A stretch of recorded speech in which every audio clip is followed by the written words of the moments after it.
ಕೇವಲ 1 ಕಪ್ ರವನ್ನು ಬಳಸಿ ಒಂದು ರುಚಿಯಾಗಿರುವಂತಹ ದಿಢೀರಾಗಿ ಮಾಡುವಂತಹ ಹೊಸ ಬ್ರೇಕ್ಫಾಸ್ಟ್ ರೆಸಿಪಿ ಮಾಡ್ತಿದ್ದೀನಿ. ತುಂಬ ರುಚಿಯಾಗಿ ಬರುತ್ತೆ. ಒಂದು ಸಲ ಟ್ರೈ ಮಾಡಿ ನೋಡಿದರೆ ಖಂಡಿತ ಮತ್ತೆ ಮತ್ತೆ ಮಾಡ್ತೀರಾ, ಅಷ್ಟು ರುಚಿ ಬರುತ್ತೆ ಇದು. ಮತ್ತು ಏನು ಕಷ್ಟನೇ ಇಲ್ಲ, ಜಸ್ಟ್ ಒಂದು 10 ನಿಮಿಷದಲ್ಲಿ ಈ ರೆಸಿಪಿನ ನೀವು ತಯಾರು ಮಾಡ್ಕೋಬೋದು. ಓಕೆ, ಈ ರುಚಿಯಾಗಿರುವಂತಹ ಹೊಸ ಬ್ರೇಕ್ಫಾಸ್ಟ್ ರೆಸಿಪಿ ಮಾಡೋದಕ್ಕೆ ನಾನಿಲ್ಲಿ ಮೊದಲು ಮಿಕ್ಸಿಯಲ್ಲಿ 1 ಕಪ್ ಆಗುವಷ್ಟು ಚಿರೋಟೆ ರವೆ ಹಾಕ್ಕೊತಿದ್ದೀನಿ. ನೀವಿಲ್ಲಿ ಉಪ್ಪಿಟ್ಟು ರವೆ ತೊಗೊಂಡ್ರೂ ಭೀ ನಡೆಯುತ್ತೆ. ಅದೇ ಕಪ್ಪಲ್ಲಿ 1 ಕಪ್ ಆಗುವಷ್ಟು ನಾನಿಲ್ಲಿ ಮಜ್ಜಿಗೆ ಹಾಕ್ಕೊತಿದ್ದೀನಿ. ನೀವಿಲ್ಲಿ ಮಜ್ಜಿಗೆ ಬದಲಾಗಿ ಮೊಸರು ಕೂಡ ಹಾಕೋಬೋದು. ರುಚಿಗೆ ತಕ್ಕಷ್ಟು ಉಪ್ಪು ಮತ್ತು 1 ಟೇಬಲ್ ಸ್ಪೂನ್ ಆಗುವಷ್ಟು ಸಕ್ಕರೆ ಹಾಕ್ಕೊತಿದ್ದೀನಿ. ಮತ್ತು 1 ಟೇಬಲ್ ಸ್ಪೂನ್ ಆಗುವಷ್ಟು ಎಣ್ಣೆ ಹಾಕ್ಕೊತಿದ್ದೀನಿ. ಈ ಎಲ್ಲ ಸಾಮಗ್ರಿ ಸೇರಿಸಿ ಇದನ್ನು ನಾನು ಮಿಕ್ಸಿಯಲ್ಲಿ ಸ್ವಲ್ಪ ರುಬ್ಕೊಂಡು ತೊಗೊತಿದ್ದೀನಿ. ನಾನಿಲ್ಲಿ ಚಿರೋಟೆ ರವೆ ಬಳಸಿದ್ದ, ನೀವಿಲ್ಲಿ ಉಪ್ಪಿಟ್ಟು ರವೆ ಕೂಡ ತೊಗೊಂಡ್ರೂ ಭೀ ನಡೆಯುತ್ತೆ, ಯಾಕಂದರೆ ನಾವು ರುಬ್ಕೊಂಡೇ ತೊಗೊತೀವಲ್ಲ, ಹೀಗಾಗಿ. ಮತ್ತು ಮೊಸರು ಹಾಕೋದಾದರೆ ಅರ್ಧ ಕಪ್ ಮೊಸರು, ಅರ್ಧ ಕಪ್ ನೀರನ್ನ ಹಾಕ್ಕೊಳ್ಳಿ. ಮಜ್ಜಿಗೆ ಹಾಕೋದಾದರೆ 1 ಕಪ್ ರವಕ್ಕೆ 1 ಕಪ್ ಆಗುವಷ್ಟು ಮಜ್ಜಿಗೆ ಹಾಕ್ಕೊಳ್ಳಿ. ಮತ್ತು ಈ ಚಿರೋಟೆ ರವೆ ಇಲ್ಲ ಅಂದರೆ ನೀವಿಲ್ಲಿ ಉಪ್ಪಿಟ್ಟು ರವೆ ಕೂಡ ಅಥವಾ ಬಾಂಬೆ ರವೆ ಅಂತ ಹೇಳ್ತೇವಲ್ಲ, ಆ ರವೆ ಕೂಡ ನೀವು ಇದಕ್ಕೆ ಬಳಸ್ಕೋಬೋದು. ಓಕೆ ನೋಡಿ, ಎಲ್ಲ ಸೇರಿಸಿ ಮಿಕ್ಸ್ ಮಾಡ್ಕೊಂಡಿನಿ. ಜಾಸ್ತಿ ಗಟ್ಟಿನೂ ಇಲ್ಲ ಮತ್ತು ಜಾಸ್ತಿ ತಿಳಿನೂ ಇಲ್ಲ, ಈ ರೀತಿಯಾಗಿರಬೇಕು. ಈ ಒಂದು ಇನೋ ಪಾಕೆಟಲ್ಲಿ ನಾನು ಅರ್ಧ ಪಾಕೆಟ್ ಮಾತ್ರ ಹಾಕ್ಕೊತಿದ್ದೀನಿ. ಇನ್ನೂ ಒಂದು ಅರ್ಧ ಇನೋ ಅದರಲ್ಲೇ ಇದೆ. ನೀವಿಲ್ಲಿ ಇನ್ನೊಂದು ಬದಲಾಗಿ 1 ಚಿಟಿಕೆ ಆಗುವಷ್ಟು ಅಡುಗೆ ಸೋಡಾ ಕೂಡ ಹಾಕೋಬೋದು. ಇನೋ ಹಾಕೋದಾದರೆ ಅರ್ಧ ಪಾಕೆಟ್ ಆಗುವಷ್ಟು ಅಥವಾ ಒಂದು ಅರ್ಧ ಚಮಚ ಆಗುವಷ್ಟು ಹಾಕೋಬೇಕಾಗುತ್ತೆ. ಮತ್ತು ಇನೋ ಹಾಕಿದ ತಕ್ಷಣ ಇದನ್ನು ನೀವು ಬೇಯಲಿಕ್ಕೆ ಇಡಬೇಕಾಗುತ್ತೆ. ಇನೋ ಹಾಕಿದ ತಕ್ಷಣ ಇದಕ್ಕೆ ರೆಸ್ಟ್ ಮಾಡೋಕ್ಕೆ ಬಿಡಬಾರ್ದು. ಇವಾಗ ನೋಡಿ, ಫಟಾಫಟ್ ಅಂತ ನಾನು ಮಿಕ್ಸ್ ಮಾಡ್ಕೊಂಡಾದ್ಮೇಲೆ ಇಲ್ಲಿ ನಾನು ಸೈಡಿಗೆ ನೀರು ಕೂಡ ಕುದಿಲಿಕ್ಕೆ ಇಟ್ಟಿದ್ದ. ನೀರು ಕುದಿ ಬಂದಾದಮೇಲೆ ಇಲ್ಲಿ ನಾನು ಇನೋ ಹಾಕ್ಕೊತಿದ್ದೀನಿ. ಇಲ್ಲಿ ಈ ರೀತಿ ಕಪ್ ತೊಗೊಂಡಿದ್ದು ನಾನಿಲ್ಲಿ. ನಿಮ್ಮಲ್ಲಿ ಯಾವುದು ಕಪ್ ಇರುತ್ತೆ ಅದನ್ನೇ ತೊಗೋಬೋದು. ನೀವು ಇಲ್ಲಿ ಸ್ವಲ್ಪ ನಾನು ಇದಕ್ಕೆ ಎಣ್ಣೆ ಹಚ್ಕೊಂಡು ತೊಗೊತಿದ್ದೀನಿ ಈ ರೀತಿ.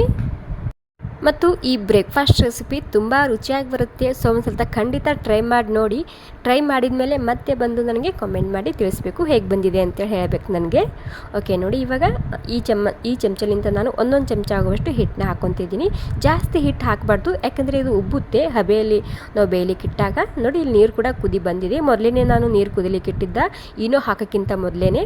ಇವಾಗ ಈ ರೀತಿ ಮೇಲೆ ಒಂದು ಪ್ಲೇಟ್ ಇಟ್ಕೊಂಡು ಈ ರೀತಿ ಈ ಕಪ್ನ ಇಟ್ಕೊತಿದ್ದೀನಿ.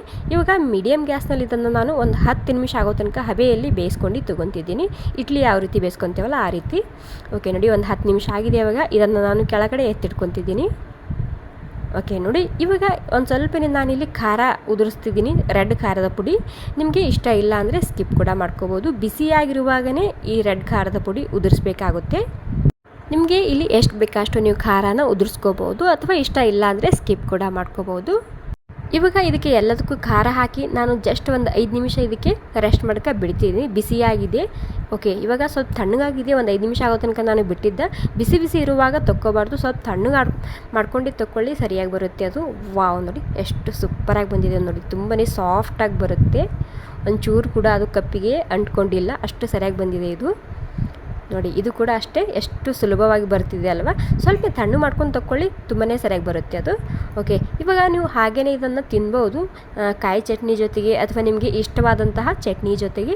ಇದಕ್ಕೆ ಇನ್ನೊಂದು ಸ್ಟೆಪ್ ನಾನು ತೋರಿಸ್ತಿದ್ದೀನಿ. ಇಲ್ಲಿ ಪ್ಯಾನ್ನಲ್ಲಿ ಒಂದು ಸ್ವಲ್ಪನೇ ಒಂದು 2-3 ಚಮಚ ಆಗುವಷ್ಟು ಎಣ್ಣೆ ಹಾಕ್ಕೊತಿದ್ದೀನಿ.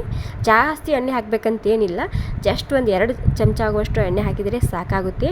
ಇವಾಗ ಈ ಇಡ್ಲಿನ ನಾನು ಈ ರೀತಿ ಸ್ವಲ್ಪನೇ ಕೆಂಪಾಗೋ ತನಕ ಫ್ರೈ ಮಾಡ್ಕೊಂಡು ತೊಗೊತಿದ್ದೀನಿ. ಈ ರೀತಿ ಮಾಡೋದ್ರಿಂದ ತುಂಬಾ ರುಚಿಯಾಗಿ ಬರುತ್ತೆ ಇದು. ನೀವು ಕೂಡ ಇದೇ ರೀತಿ ಮಾಡ್ಕೊಂಡು ತಗೊಳ್ಳಿ, ತಿನ್ನೋಕ್ಕೆ ತುಂಬ ರುಚಿಯಾಗಿ ಬರುತ್ತೆ ಈ ರೀತಿ ಮಾಡೋದ್ರಿಂದ. ಮೀಡಿಯಮ್ ಗ್ಯಾಸ್ ಇರಬೇಕು ಅಷ್ಟೇ, ಹೈ ಫ್ಲೇಮ್ದಲ್ಲಿ ಇದನ್ನು ಮಾಡ್ಕೋಬಾರ್ದು. ನೋಡಿ, ಇಷ್ಟಾದರೂ ಸಾಕಾಗುತ್ತೆ. ಎಷ್ಟು ಸರಿಯಾಗಿ ಕಾಣ್ತಿದೆ ಅಲ್ವಾ.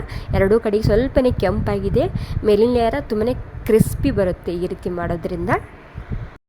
ಮತ್ತು ನೋಡೋಕ್ಕೆ ತುಂಬಾ ಸರಿಯಾಗಿ ಅನಿಸುತ್ತೆ ಈ ರೀತಿ ಮಾಡ್ಕೊಂಡು ತೊಗೊಂಡ್ರೆ. ವಾವ್, ಸೂಪರಾಗಿ ಬಂದಿದೆ ನಮ್ಮ ಹೆಲ್ದಿಯಾಗಿರುವಂತಹ ಬ್ರೇಕ್ಫಾಸ್ಟ್ ರೆಸಿಪಿ. ಮತ್ತು ಎಷ್ಟು ಸರಳವಾಗಿ ಮಾಡ್ಕೋಬೋದು ಅಲ್ವಾ. ಸಿಕ್ಕಾಪಟ್ಟೆ ರುಚಿಯಾಗಿರುತ್ತೆ. ಒಂದು ಸ್ವಲ್ಪ ಖಂಡಿತ ಟ್ರೈ ಮಾಡಿ ನೋಡಿ. Okay, thank you so much. ಮತ್ತು ಈ ರೆಸಿಪಿ ನಿಮಗೆ ಸ್ವಲ್ಪನಾದರೂ ಇಷ್ಟ ಆಗಿದ್ರೆ ಒಂದು ಲೈಕ್ ಮಾಡೋದು ಮಾತ್ರ ಮರಿಬಾರ್ದು. ಮತ್ತೊಮ್ಮೆ ಥ್ಯಾಂಕ್ ಯು.